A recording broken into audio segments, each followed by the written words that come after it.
প্রাক্তনও ছিল না? প্রাক্তনের উদ্দেশ্যে যদি দু একটা কথা বলতেন, কয়টা প্রাক্তন ছিল? প্রাক্তনের উদ্দেশ্যে বলবো যে বি হ্যাপি। তারা কেন আপনাকে ছেড়ে গেল? আপনি কিসের অভাব রেখেছিলেন? আসলে এগুলো মনে পড়ে না। আমি প্রেজেন্টে বাস করি খুব বেশি। ইমোশনাল হয়ে যান? না না না, আমি প্রেজেন্টে বাস করি। আমি কয়টা ছিল? ফিউচার গুনতে অনেকগুলো হতে পারে। ক্যালকুলেটর আছে, আপনি বলেন না, আমার কাছে সায়েন্টিফিক ক্যালকুলেটর আছে। না আমি আসলে ভুলেই গেছি। কত সাথে কত গুণ দেব? হ্যাঁ অনেক গুণ দিতে হবে। Around 10 to 15? না এত কম না, আরো বেশি? 50? 200-300 হবে। 200-300 প্রাক্তন আপনার ছিল? হ্যাঁ। মেয়াদ কতদিন ছিল একজনের? কয়েক ঘন্টা। কয়েক ঘন্টা? হ্যাঁ।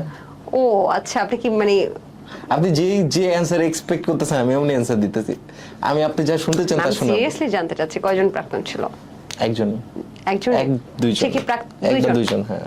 দুইজন। আচ্ছা, তারা কি এখনো মেসেজ টেসেজ করে বা না আপনাকে না নিয়ে না, আফসোস না, করে? না না, কি আফসোস করে? হ্যাপি তারা দুইজনে। ম্যারিড?